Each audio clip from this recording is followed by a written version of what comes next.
Hello? Welcome sa Justin TV Story. Sa kwentong ito ay inyong masasaksihan ang nakakatakot na storya na lumabas noong 2016 na pinamagatang Blackburn Asylum, kaya set back and enjoy the story. Nagsimula ang pelikula sa isang grupo ng magkakaibigan na takot na tumatakbo sa gitna ng masukal na gubat. Hindi malinaw kung sino o ano ba ang kinatatakutan ng mga ito, pero mababatid na kung ano man iyon ay gustong-gusto talaga nilang makatakas na sa lugar. Hindi naman nagtagal ay matagumpay nilang nahanap ang kalsada kung nasaan ang kanilang kotse, ngunit sa isang kisap lang ay nagsulputan ang mga misteryosong hindi tukoy na nilalang at mabilis silang binatak ng mga ito isa-isa hanggang sa tanging alingaw-ngaw ng sigaw na lang ang huling narinig sa kanila. Samantala pagsapit ng kinahapunan sa kaparehong lokasyon ay makikita ang isang masayang pamilya na nagtungo sa isang lumang minahan. Mapag-aalaman na isang inhenyero ang padre de pamilya na mag-iinspeksyon lang sana sa nasabing lugar at sinama nito ang kanyang mag-ina para magbakasyon sa magandang tanawin ng lugar pagkatapos ng trabaho. Subalit sa paglipas pa lamang ng ilang minuto nang magsimula sa pag-iinspeksyon ang lalaki ay nakita na lang ng babae ang kanyang asawa na kinakaladkad na palayo ng hindi tukoy na mga halimaw na ito. Sinubukan pa niyang tumakbo paalis, subalit tila huli na ang lahat dahil mabilis lang na nakasunod sa kanya ang isa sa mga ito na agad siyang tinapos ng walang pakundangan. Hindi malinaw kung anong nangyari sa paslit, pero mapapansin na para bang inaalagaan ito ng mga misteryosong nilalang na nasa lugar. Makalipas ang buong magdamag pagsapit ng kinaumagahan ang isang internet celebrity vlogger na si Camille kasama ang kanyang mga kaibigan at katulong sa paggawa ng mga content na sila Jane, Ryan, June, at Sean ay nagbabiyahe papunta sa isang sikat na talon para sa kanilang gagawin na vacation vlog. Nang huminto sila saglit ay kanila na itong natanaw at ngayon kailangan na lang nilang magbiyahe pa ng halos ilang minuto para makarating na doon. Ngunit sa hindi inaasahan ay binulaga sila sa daan ng mga nakaharang na mga malalaking bato kung saan kamuntikan pa silang sumalpok sa isang kotse na nakataob. Nang kanilang tinignan ang mga sakay nito ay laking pagtataka nila nang makita na tila balot ng malalaking kalmot ang mga ito na malabong nakuha nila sa pagbagsak ng mga bato sa daan. Sinubukan nilang tumawag sa mga awtoridad para mag-report sa kanilang nakita, subalit kataka-taka na walang signal ng cellphone sa lugar at sa ilang saglit ay nagsimula na namang magbagsakan ang mga bato mula sa bundok na sa kabutihang palad naman ay maswerte nilang naiwasan kaagad bago ito tuluyang magbagsakan lahat. Dahil naharangan na ang daan ay napagdesisyon na nilang magkakaibigan na dumaan sa alternatibong daan patungo sa kanilang destinasyon at para makapagsumbong na rin sa mga kinauukulan patungkol sa kanilang nakita.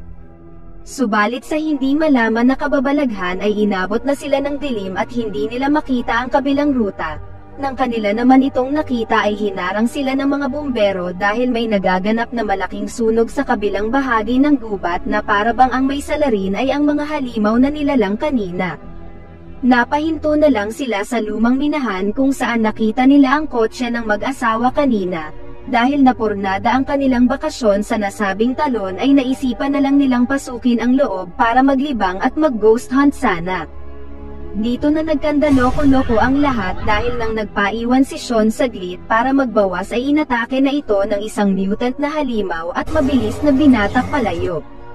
Narinig nila ang pagsigaw nito kaya agad silang nag-alala at tinangka na hanapin ang kaibigan, ngunit natigilan sila nang may nakita silang malaking nakatayong mutant sa kabilang bahagi ng tunnel.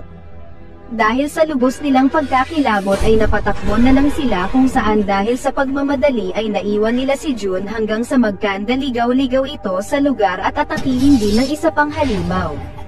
Nakakita sila ng isang lumang gasolinahan at tindahan kung saan habang ipinapaliwanag nila sa dalawang kambal na may-ari ng tindahan na kailangan nilang tumawag ng tulong sa mga pulis ay binulaga sila ng isang halimaw na mutant na nakapasok na pala sa loob at mabilisan nitong tinapos ng sabay ang dalawang may-ari. Kaagad itong dinugahan ni Jade ng isang disinfectant sa mukha kasunod ng kanilang pagkaripas sa pagtakbo. Hindi agad sila nakalabas dahil may nag-aabang na rin na isa pang mutant sa pinto kaya mas lalo silang nataranta at hindi nila malaman kung paano nila tatakasan ang mga nilalang. Naisipan nilang maghiwa-hiwalay at lansihin ang mga ito sa pamamagitan ng paglikha ng iba't ibang ingay mula sa magkasalungat na mga direksyon habang maingat din silang nagtatago. Noong una ay tila gumagana naman ang kanilang plano, subalit dahil sa pagiging iyakin ni Camille ay natunton siya ng isa sa mga halimaw. Dito napilit na lumaban si Ryan. Nakahanap din si Jade ng isang pana at palaso na ginamit niya agad sa halimaw para direktang atakihin. Umatake na rin ang kasamahan nitong isa pang mutant kung saan maswerte na naiwasan naman nila ang hinahagis nitong mga palakol. Napansin na lang din nila na kahit nagawa na nilang mapuruhan ang mga ito ay bumabangon lang muli ang mga halimaw na parabang manhid lang na mga zombie, kaya nagpatuloy muli sila sa pagtakbo sa loob at pilit na iniiwasan ang mga pinapakawalang pag-atake ng mga mutant na gustong-gusto talaga silang makuha, hanggang sa hindi nagtagal nang makakuha na ng pagkakataon ay pilit nang winasak ni Ryan ang isang kahoy na pintuan para makatakbo agad sa labas.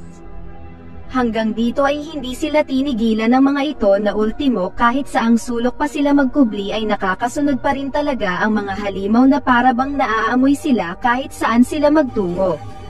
Tuluyan lang nila itong mga nailigaw nang mabilisan silang sumuot sa ilalim ng mga sirang sasakyan na may togas ng mga gasolina. Naisipan na nilang umalis na sa lugar, pero dahil sa dalawa nilang kaibigan na hanggang ngayon ay nawawala ay buong tapang silang bumalik para hanapin sana ang mga ito, ngunit tila pananghinaan sila ng loob nang makita nila ang grupo ng mga naunang minalas na naging pagkain ng mga halimaw, kung saan kasunod na rin nilang nakita si June na ginawa ng pagkain ang ibang parte. Hindi nagtagal ay nasaksihan rin nila kung paano inihahanda ng babaeng mutant ang isa pa nilang kaibigan, na makikita na lang na huli na rin ang lahat para dito at wala na silang nagawa kung hindi magsisigaw na lamang.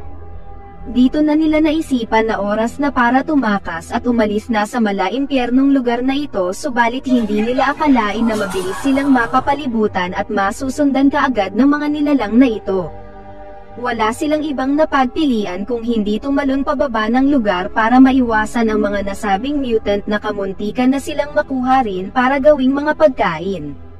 Dahil rito ay nagawa naman nilang makaiwas kaagad, subalit bunga ng puwersahan nilang pagtalon ay minalas na natapilok si Camille na naging dahilan para magsanhi ito ng kanilang mabagal na pagkilos papatakas.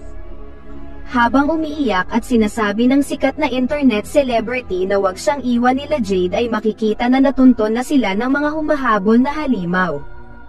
Gustuhin man nilang tumakbo ay hindi na nila ito nagawa dahil naging mabilis ang mga pangyayari, kung saan matapos silang sugurin isa-isa ng mga nilalang na ito ay binatak na sila palayo. Natagpuan na lang nila ang kanilang mga sarili na nakatali na sa isang madilim na kwarto sa loob ng lumang minahan.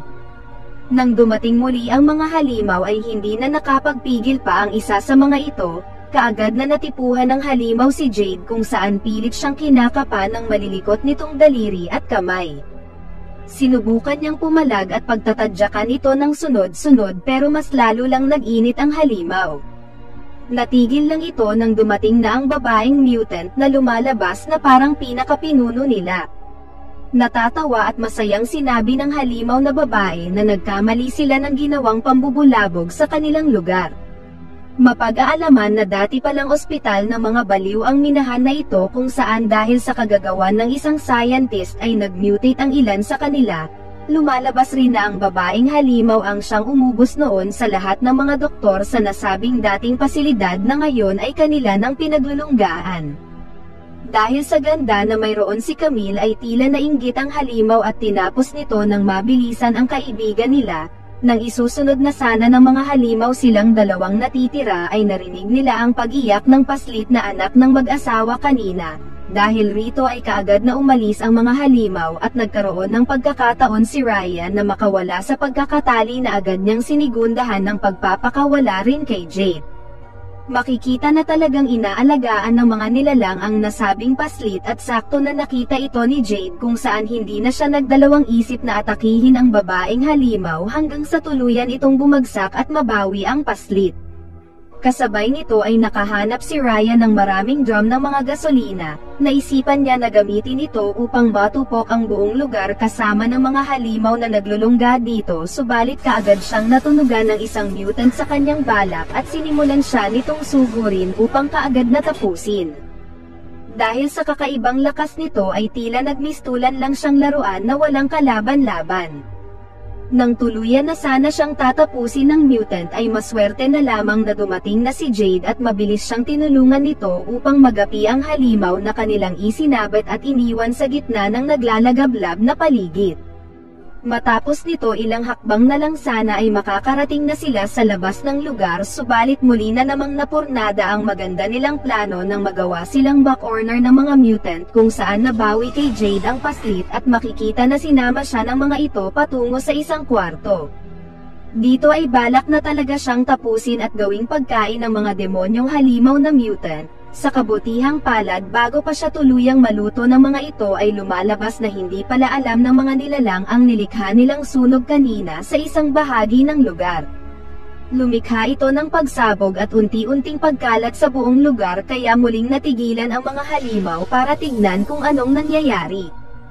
Dito na muling umayon ang sitwasyon para kay Jade at Ryan. Makikita na nagawa niyang malinlang ang isang mutant matapos niyang magpanggap na walang malay. Tuluyan na rin na nakatakas muli si Jade at nagawa niya pang makuha ang paslit. Galit na galit ang babaeng halimaw kung saan nang maaktuhan nito si Jade na naghahanap ng madaraanan sa gitna ng naglalagablab na kapaligiran ay umatake kaagad ito ng walang tigil. Dumating rin naman agad si Ryan upang tumulong kay Jade, ngunit maging ito ay walang magawa sa lakas na mayroon ang babaeng mutant na makikita na lang na siya pa ang makailang beses na bumabagsak at napupuruhan sa kanilang sagupaan.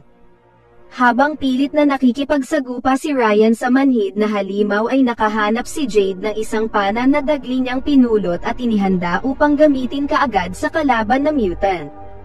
Dahil sa bakal na karugtong ng palaso ay tumansik agad ito pabagsak sa nag-aapoy na ilalim kung saan unti-unti na itong nilamon ng apoy. Makikita na lang rin na sumikat na rin ang bukang liwayway at matagumpay na silang nakalabas ng ligtas mula sa malaimpyernong pugad ng mga halimaw na mutant. Dumating na rin sa punto na nakapagpahinga na sila mula sa buong magdamag na mga nangyari at tuluyan ng nakapagmaneho paalis. Sa pagtatapos, bagaman natupok ang buong lugar ay mapag-aalaman na lamang na nagawa pang makaligtas rin ng nasabing babaeng mutant kung saan inaalagaan ito ng dalawang misteryosong kambal at makikita na lang din ang bumbero noong isang gabi lang ay tila nakuha na rin ng mga ito. Kung nagustuhan mo ang ating storya, huwag niyo po sanang kalimotang paki-like and subscribe sa ating munting channel. Maraming salamat po.